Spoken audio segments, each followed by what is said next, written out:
Hey guys, and welcome back to another episode of Can't Stop Progress. We are here with chapter 60. It's an 8-match card for you today. We've got the fallout of a couple of the previous shows. We've got a couple of title matches. Natural Progression series continues, so let's get straight into it. Where, as always, Jim Smallman kicks us off by welcoming the crowd to chapter 60. We have 2,993 people in Alexandra Palace, just on the outskirts of London. Following his introduction, we have Tyler Bate coming out. Tyler Bate, of course, at the end of the last show, interfering in the main event between Pete Dunne and Austin Aries in a loser leaves town match.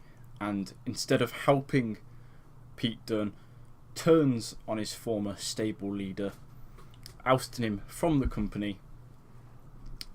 He comes out, basically says how Dunne, he'd lost the title, he'd lost a couple of matches in a row, and he just wasn't good enough to be the leader of British Strong Style anymore, and that he is coming in now. He's going to become the leader of British Strong Style, and that Progress is British Strong Style. But Morgan Webster, in the back, he takes offence to this. He comes out, takes the microphone off Tyler Bate and says, "You and British Strong Style are not Progress. This is Progress," pointing to all the fans in attendance. He says, "If you truly think you're Progress, then how about we have a match tonight?"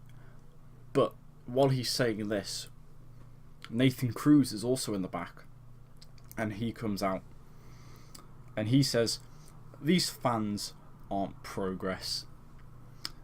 Progress is the origin. We dominated this company for years. Nathan Cruz was the first ever Progress champion. Al Ligero was the second ever Progress champion. Zach Gibson held the Natural Progression series that he took from Morgan Webster at the same time that Cruz and Ligero were tag team champions.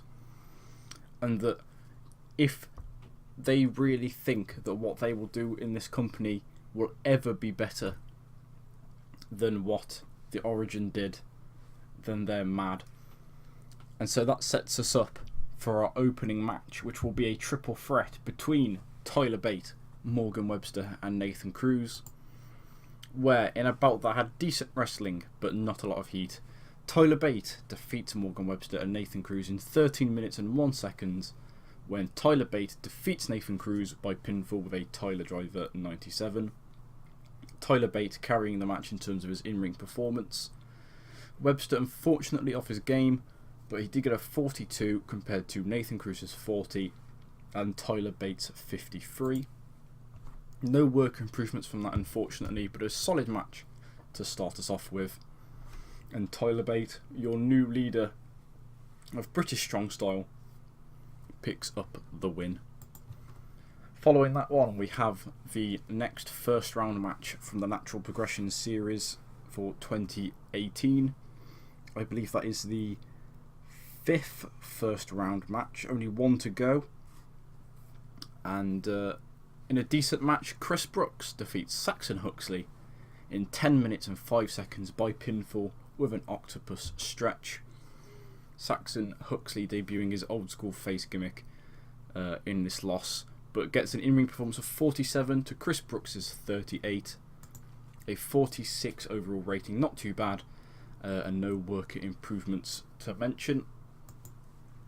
Following that, we have a tag team number 1 contenders match, where in a bout that had decent wrestling but didn't have much heat, FSU, Eddie Dennis and Mark Andrews defeat Chuck Mambo and William Eva, Sweet Jesus, Jim and Lee, the Hunter Brothers, and Rob Lynch and James Davis, the London Riots, in 14 minutes and 50 seconds when Eddie Dennis defeats Chuck Mambo by pinfall with a neck stop driver.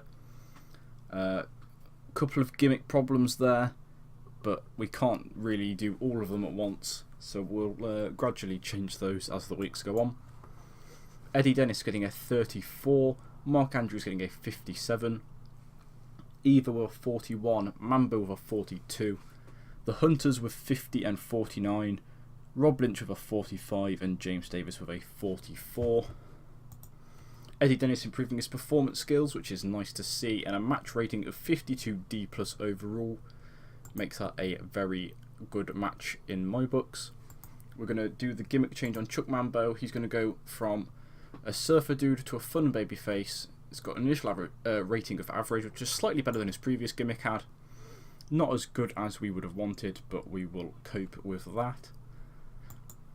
And following that, we have Paul Robinson coming out. He's in a very bad mood at the moment. He lost to Travis Banks on the previous show, letting his good pal Will Ospreay down.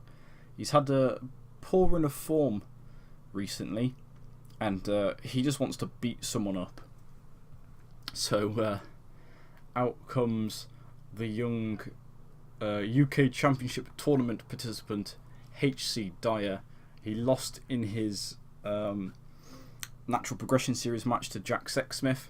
He wants another chance to prove himself, comes out against Paul Robinson, and in a battle that had decent wrestling but not a lot of heat, Paul Robinson defeats HC Dyer in 9 minutes and 28 when Paul Robinson beat up HC Dyer so badly that the referee had to stop the match.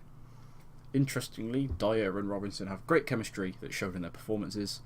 Dyer getting a 45 to Robinson's 48 for a disappointing, actually, 43D overall, but I would assume that was due to the length and the way that the match ended.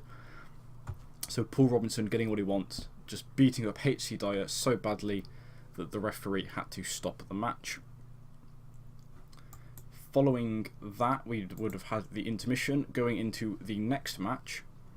Match number 5, which was a women's #1 contender match between Bea Priestley, Kaylee Ray and Toni Storm, where in a sadly poor match, Kaylee Ray defeats Bea Priestley and Toni Storm in 12 minutes 25, when Kaylee Ray defeated Bea Priestley by pinfall with a gory bomb. Bea Priestley getting a 32, Kaylee Ray getting a 39, and Toni Storm getting a very disappointing 29. No work for improvements. Sadly, Toni Storm just not that well rated in this version of the database. I know in because this is the March database. In further versions, in the July update, I think she's a fair bit better. But Kaylee Ray, your new #1 contender to the Progress Women's Championship. 38D minus, not the best result, but hopefully that title match on the next show will be better. And after that, your Progress champion Will Ospreay comes out. He reveals who Travis Banks' second opponent is. He searched through the roster listing, and he's picked a man that he thinks that Travis Banks will be unable to topple, and that man is Jørn Simmons. But in a decent match, Travis Banks defeats Jørn Simmons in 12 minutes and 46 by pinfall with an airplane slam. So Travis Banks, with his second victory out of 3, makes his title match with Will Ospreay a just traditional singles match, and if he manages to win in the third match, then he will end up picking the stipulation for his title match against Will Ospreay. Travis Banks unfortunately off his game for that match. Jørn Simmons getting a 38, Travis Banks getting a 47 for a 46D rating overall, but Jørn Simmons improving in his rumble, his technical and his performance skills, which is very, very nice to see. And after that, we go into our semi-main event of the evening, the Atlas title match, where in a decent match, Walter, your real life current Atlas champion, who won it in a great match against Matt Riddle last night. So A little bit of spoiler there, I'll put that at the front of the video. But Walter defeating Joe Coffey in 15 minutes and 28 by submission, and he wins the Progress Atlas Championship title. Joe Coffey got a 52, Walter got a 43. No work improvements unfortunately, but a 53 C- rating for that match is nice to see.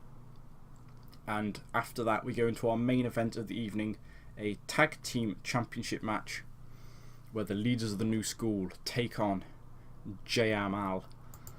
And in about that had good wrestling and a decent reaction from the crowd.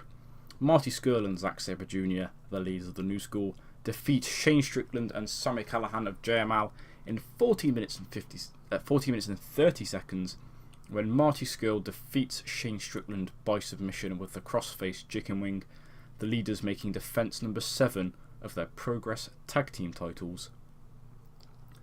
Sami Callihan getting a 51, Shane Strickland getting a 50, Zack Sabre Jr. getting a 78, and Marty Scurll getting a 62. Unfortunately, the commentary let that match down a little bit, but Shane Strickland improving his technical skills, the match getting a 63C, which is a solid way to end the show, and overall we get a 59C for that show. Increased our popularity in 45 regions. Not quite as good, I don't think, as some of our recent shows have been. We're sort of finding our not a middle point, but like our rest point for shows at the moment is around that 60 rating. Anything above that, anything like above a 62, 63 is very good. Anything below sort of a 57, 58 is disappointing. But anything around the 60 mark is just a solid show. We're going to compliment Zack Sabre Jr. We're going to compliment Walter on his. We're going to compliment him on a good performance. We're going to praise Zack Sabre Jr. for a great performance. What with Walter winning the title, and I think our third one will go to Jørn Simmons for his 3 improvements. He's going to be complimented on a good performance. So those 3 guys are happy with that. So that's chapter 60 over with. For some reason, end of month finances there being done in Saturday week 2, which is interesting. But following that, HC Dyer has left Progress after his beating by Paul Robinson. We had a 12.35 TV rating, because I've lowered that. I think I mentioned it before. That got lowered down just so I knew what the shows were actually getting, while we were still getting the low ratings, like the 0.01s. So I think that just means 12,000 people watched. I think that's what that means. I think I can look it up here. 120,000 people saw that show, which is very nice to see. Across Pivot Share, that is. That's our one broadcaster at the moment. I have been looking, but I don't think there's anybody else better. No. Nobody really better that we could go with at the moment. I'm just waiting for. I would take challenge with the very small, because very small is better than tiny. I would take challenge if we could get somewhere that's very small or tiny in the other regions that aren't the UK. But I think it's going to be quite hard to get that. And we've actually just renegotiated this Pivot Share deal. We've gone from, I think, late evening to early evening, so it's a little bit of an improvement. So a couple more people will see that. It raised our minimum quality, but we're beating 42s easily, just every single time. So that's good to see that we are raising our profile with broadcasters and such. And I think with that, we will end this episode here. So on the next show, we have the final Natural Progression Series first round match. We have Volta's first defence of the Progress Atlas Championship. We have FSU hoping to regain the tag team championships that they haven't held in ages versus the leaders of the new school. And we will continue to see where Tyler Bate goes from here. We haven't seen Trent Seven yet. We don't know what his take on the whole situation is. So maybe we'll see Trent Seven on the next show. So we'll find that out on the next episode, and I'll see you guys soon. So thanks for watching. Goodbye.